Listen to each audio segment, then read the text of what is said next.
સુરતના ચોક બજાર વેડ રોડ ખાતે મંગળવારે 4.5 વર્ષની નાની બાળકીનું અપહરણ કરી બાળકી સાથે દુષ્કર્મ આચરનાર નરાધમની પોલીસે ગણતરીના દિવસોમાં ધરપકડ કરી।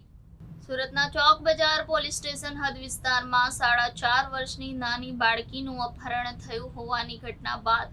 પોલીસે તાત્કાલિક કાર્યવાહી કરી બાળકીને શોધી કાઢી હતી। બાળકી લોહી લુહાણ હાલતમાં મળતા પોલીસ દ્વારા તેને સારવાર માટે હોસ્પિટલમાં ખસેડવામાં આવી હતી, જ્યાં બાળકી સાથે દુષ્કર્મ થયું હોવાની જાણ પોલીસને થતા પોલીસે બાળકીનું અપહરણ કરનાર અને તેની સાથે દુષ્કર્મ આચરનાર નરાધમની શોધખોળ કરવામાં આવી હતી। ચોક બજાર પોલીસ અને ક્રાઇમ બ્રાન્ચની ટીમો દ્વારા સીસીટીવી ફૂટેજની આધારે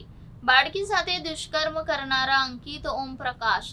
ગૌતમ નામના નરાધમની ધરપકડ કરી વધુ તપાસ હાથ ધરવામાં આવી છે।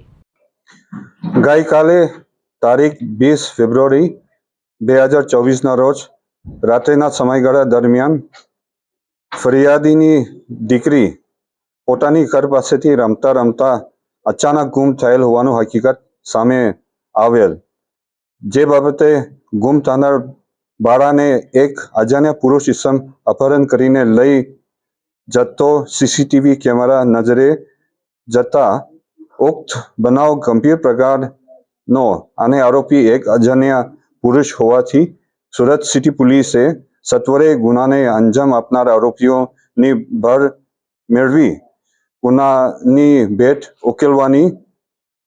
કામગીરી માટે તમામ બ્રાન્ચો અને પોલીસ સ્ટેશનમાં કામગીરી ચાલુ કરવામાં આવ્યું। આ દરમિયાન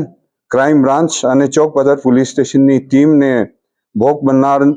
બાળકી અખંડ આનંદ કોલેજ પાસે આવેલ ઇન્ડસ્ટ્રીયલ એરિયા પાસેથી લોહી લોહાણ હાલતમાં મળી આવતા તાત્કાલિક સારવાર અર્થે હોસ્પિટલ ખાતે લઈ જવાનું આવેલ, જ્યાં પ્રાથમિક દ્રષ્ટિએ બાળા પર દુષ્કર્મ થયેલ હોવાનું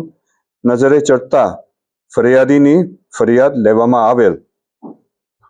સુરત શહેર ક્રાઇમ બ્રાન્ચના પોલીસના માણસોને મળેલ ચોક્કસ બાતમીના હકીકતના આધારે આરોપી અંકિત ઓમપ્રકાશ ગૌતમ ઉંમર વર્ષ 29, મૂળ રહેવાસી સિરસા ગામ કાનપુર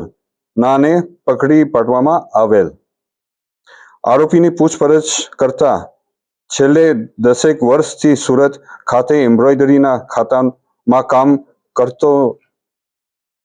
આવેલ અને ગઈકાલે તારીખ 30 ફેબ્રુઆરી 2024ના રોજ પોતે પાંદોર વિસ્તારમાં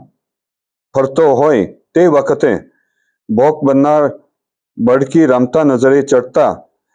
તેને ચોકલેટ ખવડાવવાનું બહાને અપહરણ કરીને પાંદોર વિસ્તારમાં આવેલ એક અવાવરૂ જગા પર લઈને બાળકી સાથે દુષ્કર્મ આચરેલ। તે દરમિયાન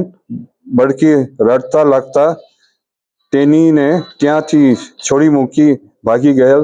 હોવાનું હકીકત ધ્યાનમાં આવેલ।